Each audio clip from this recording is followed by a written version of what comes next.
ஜெய ஜெய ஸ்ரீ சுதர்சனா. இன்றைக்கி நம்ம பார்க்க போகிறது மகாபாரதத்தில் நடந்த ஒரு நிகழ்ச்சி. ஒரு குருவி கிருஷ்ண பரமாத்மா கிட்ட சரணாகதி அடைஞ்சு அதுக்கு அவர் கொடுத்த அருளை பற்றி இப்போ பார்க்க போகிறோம். மகாபாரத போர் ஆரம்பிக்க போகிறது.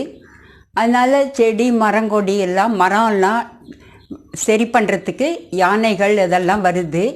அதெல்லாம் பதப்படுத்தின்னு இருக்காங்க. அந்த சமயத்தில் கிருஷ்ணனும் அர்ஜுனனும் அந்த பக்கம் பார்வையிடும்போது ஒரு குருவி 4 குஞ்சோட ஒரு கூட்டுக்குள்ளே அந்த சமயத்தில் அந்த குருவி என்ன பண்ணுறது, நேராக பார்க்கும்போது கிருஷ்ண பரமாத்மா வந்திருக்காரு அப்படி சொல்லிட்டு உடனே என்ன பண்ணுறது, குஞ்சுகளெல்லாம் பத்திரமா வச்சுட்டு நேராக கிருஷ்ணர்கிட்ட அவரை வணங்கி, கிருஷ்ணா, ஏதோ நடக்க போகிறதுன்னு தெரியுது, ஆனால் என்னன்னு தெரியல எனக்கு. ஆனால் எனக்கு குஞ்சுகள் 4 இருக்குது, அதுகளை பத்திரமா காப்பாற்றணும், எங்கே போகிறதுன்னு தெரியல.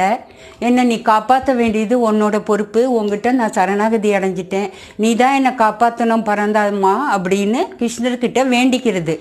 உடனே கிருஷ்ணர் இப்படி பார்த்துட்டு காலம் பதில் சொல்லும் அப்படி சொல்லிடுறார். உடனே குருவி என்ன பண்ணுறது, அவர் திருப்பாதத்தில் வணங்கிட்டு சரி கிருஷ்ணான்ட்டு சரணாகதின்னு சொல்லிட்டு போயிட்டு என்ன பண்ணுறது, உடனே போயிட்டு சும்மா இல்லை, அது தன் குஞ்சுகளுக்கு வேண்டிய எல்லாம் ஏதோ நடக்க போகிறதுன்னு தெரியுறது. தன் குஞ்சுகளுக்கு வேண்டிய ஆகாரத்தை எல்லாத்தையும் சேகரிச்சுண்டு அந்த கூட்டுக்குள்ளே அப்படியே அமைதியாக அடங்கி உட்காந்துருக்கு.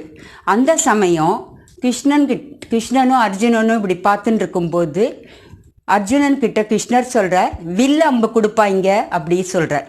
உடனே பரந்தாமன் கேட்குறாருன்னு சொல்லிட்டு வில்லு அம்பை கொடுக்குறார். அவர் கொடுத்த உடனே அந்த பக்கம் ஒரு யானை போகிறது. அது கழுத்தில் இருக்கிற மணியை இவர் வில்லு அம்பில் துண்டிக்கிறார். துண்டிச்சோன்னா அது கீழே விழுந்துடுறது.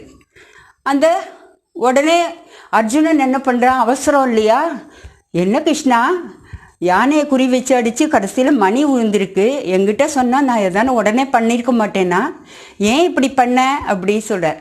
அதுக்கு அவர் சிரிச்சுட்டே அப்படி நீ பரவாயில்ல அப்படின்ற மாதிரி ஒரு சிரிப்பு சிரிக்கிறார். அர்ஜுனனுக்கு புரிஞ்சிடுறது, ஏதோ இருக்கு போல இருக்கு, பின்னாடி என்ன நமக்கு தெரியுமோ என்னமோ அப்படி சொல்லிட்டு, சரி கிருஷ்ணா, யுத்தத்திலேயே ஆயுதம் எடுக்க மாட்டேன்னு சொன்னேன், யுத்தத்தில் தானே எடுக்க மாட்டேன்னு சொன்னேன், இப்போ வில்லம்பு தானே எடுத்தேன் அப்படின்னு சொல்கிறார். உடனே அந்த நிகழ்ச்சி முடிஞ்ச உடனே எல்லாரும் அங்கங்கே நடக்கிறது, யுத்தம் நடக்கிறது. போர் முடிஞ்சு கொஞ்ச நாள் கழித்து எல்லாம் சரியாக இருக்கான்னு பார்க்குறதுக்கு கிருஷ்ணனும் அர்ஜுனனும் வந்துட்டுருக்காங்க அந்த பக்கம். அப்போது அர்ஜுனன் கிட்ட கிருஷ்ணர் சொல்கிறார், இந்த இடம் நம்ம பார்த்த இடமா இருக்கா தெரியுறதான்னார். ஆமாம், நம்ம வரும்போது இதெல்லாம் பார்வையிட்டோமே அப்படி சொல்கிறார். அப்போ அங்கே ஒரு மணி இருக்கு பாரு, அதை போய் இடு அப்படி சொல்கிறார்.